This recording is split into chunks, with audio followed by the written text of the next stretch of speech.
What up, guys? This is Legendary Gamer Kenan Kaiser, and we're back with another discussion for episode 95 of Dragon Ball Z Super. I'm sorry for the late video.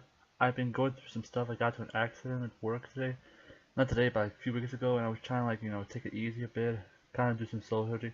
Alright, and this is the view of this, and oh my god, the fight scene. And Frieza looks as vicious ever. Just how he's supposed to be in the universe. Alright, we start with we start at a scene where they're confronted by the assassins, and Frieza's just stepped out of her golden form, looking as fabulous as ever. And the glow effect seems to be all over Frieza, as it feels like Frieza's ready for the attack on these universes. And of course, they reveal themselves to be from another universe. Frieza likes the idea. Frieza actually enjoys the idea a bit about before he starts assaulting, having his way with. And Frieza's death beam got a major upgrade, which I really liked. It's basically like a heat-seeking death beam that shoots like 10 at a time, and who knows, maybe it goes through other people. And another attack is he pokes him in the head and he starts exploding and stuff. I'm like, yo, that is a lethal attack. I hope it probably works on like weak enemies, but that is some scary ass. And the guards think of they go for the hostage, they go for Baba, but they forgot about Goku, and Goku's really strong as well, and so he easily beats them down. Not even a problem.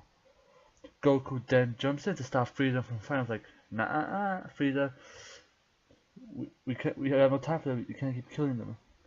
And we see not the Citra, but the dog actually having a little ace on his sleeve, a little dark energy, and it cuts to the universe 9. I forgot what universe this was over there. Where it shows them with Citra and one of the Supreme Kais. And she says they're giving him some of the god energy that if it hits them, not only will they die, but they will not be in hell. No traces of them left in existence. It's basically like that card from Yu-Gi-Oh! You don't go to the graveyard. You're out of play. Yes, I mean a Yu-Gi-Oh! Reference because I'm awesome. And we first see Frieza throw it off, and then Frieza saw it coming and easily dodges it. And he has a second one, and Frieza basically destroyed it before he even gets a chance to throw at it. I was like, oh, maybe third time's the charm, and it actually hits him. And for a second, I was actually worried, like Frieza was actually looking like it was gonna kill her. I said her, cause I don't care. Cause you're not fooling with them lips. But it got me, man. It tricked me, man. This thing. Even I was like, oh wait, is Frieza not? Is that really it? But no, Frieza was able to somehow suppress that energy, God's energy. Either it was a weak throw, or it's like Frieza's that strong, and I am like, whoa, this could be one of those mortals, unlike myself, that is stronger than the gods of destruction. So you gotta give it to Frieza for that.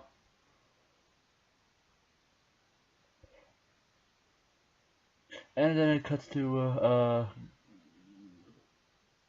the universes like being finally built, and you see like those what's it called, the Zenos like rolling around, kind of a weird thing, and they offer them rare candy for looking so good.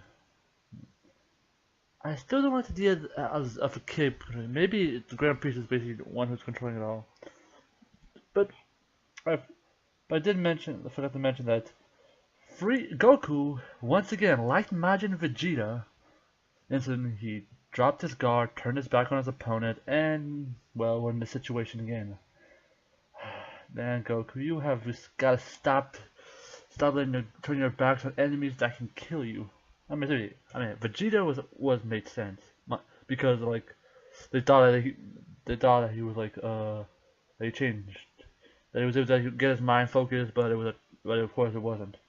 But Frieza is not a good excuse, and also Frieza was holding the God of Destruction's power, but that can actually wipe you out, which even makes him looks more stupid than he already is. I thought when it comes to fight wise, Goku would be a bit smarter, but no, he's just as naive as he was during the Majin Vegeta. Goku, come on, man, you disappoint me. And then Frieza returns his focus back to those assassins, and Frieza wants to talk to the person who was in charge. And of course, they're not willing to offer it willingly. So Frieza starts to mow down all of them until eventually Frieza gets a chance to talk to Universe 9 Citra, aka Torbjorn. And Frieza wants to offer his place in the Universe 9, so that way he can like kill Goku. Well, actually, Goku's already dead. He's offering Goku up, as he would offer Universe 9 as kind of a safe haven, where for him to like, so he doesn't get destroyed by the whole universe being erased thing. And if you don't, I'm just gonna tell Zeno about this whole thing. And they're like confused and they're wondering, can they recruit Vita? And the rulebook says the rulebook, and it turns out there's nothing in the rulebook that says you can't do it. So they're discussing, but Frieza's too evil. I mean, way too evil to actually be in this role. Even the kind of a sinister Supreme Kai is like, whoa, okay, this guy. I know I'm bad, but this guy is way worse. I mean, like he even Flaw says that he's even a better god of destruction than Sidra is. I'm like, that is an insult right to Sidra. And I gotta say, I agree with him. No one is more like role of destruction more than Frieza. I mean, like if you think about it, Beerus was always asleep, and that's the job to Frieza. So basically, Frieza was a substitute god of destruction. And so they might think about it, but they're still worried that he might become a traitor and all that stuff and start ruining it. But just before they can figure out if they want Frieza in the universe now, Beerus and Whis showed up, and your time was up. You missed your chance to hire Frieza, and Goku being dead will prevent him from being a threat of the universe. And well, yep, too bad. And now Goku was unfortunately unable to break out of it.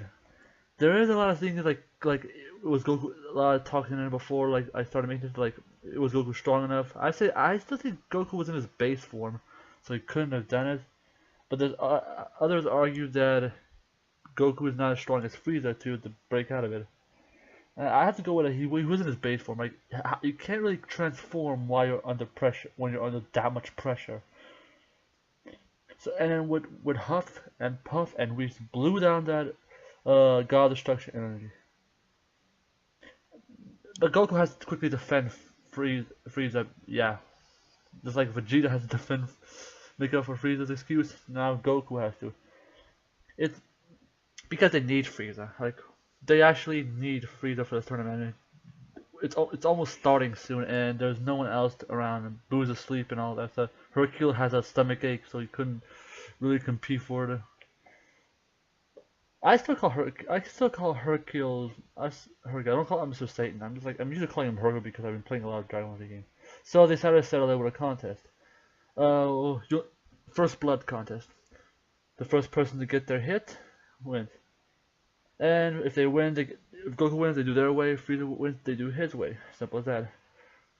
And Frieza and Goku are mentally thinking of how they were preparing for this. Frieza was doing that whole mental image training, where like if you think about it, you'll be able, which there are actual studies that have that relate to if you think about training, your brain will give you that idea to your body, which is something I'm looking forward to actually redoing once again. But Goku is thinking about Goku's been through a lot too. He's been in the Universe 6 fighting Hit, Goku Black, and Zamasu. So it comes down to who trained harder, Goku's combat training or Frieza's mental image training, and they go at it. Super Saiyan Blue, True Gold Frieza, one punch to one punch, and I even predict it was kind of obvious what was gonna happen. They both punch each other at the same time, kind of the classic Dragon Ball Z stuff, and they hit hard. And eventually they both collapse to the ground, and they show that they were evenly matched. And now the picture has folded without Boo. Boo being replaced with Frieza, so it looked like panels, and it flashed to all the other, and even shows Jiren. A brief shot of Jiren, and he may play a important role. And Goku and Frieza eventually teleport back, where Frieza's like looking. I'm really curious. I want to see what their Frieza interaction with the rest of the team is. That's one thing I'm really interested in. What's going to happen in the next episode. And that's basically the end of the episode. I've noticed as soon as the Boogie Back song started, I noticed that the video was panned out, and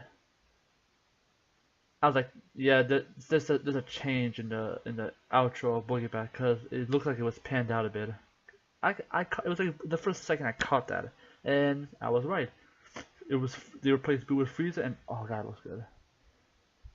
And the next episode should be a bit interesting. You see you basically see even gods, and there's a fairy.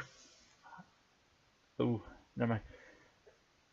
So I'm really can't wait for the new episode, because the tournament for finally starts. I hope they're probably doing an exposition of it, like they're gonna they're all meeting up and all that. Like then the tournament is about to start in the next episode. So we'll probably either the episode is coming this Saturday, or the next episode where the fight's really gonna begin. And I am really excited to see this.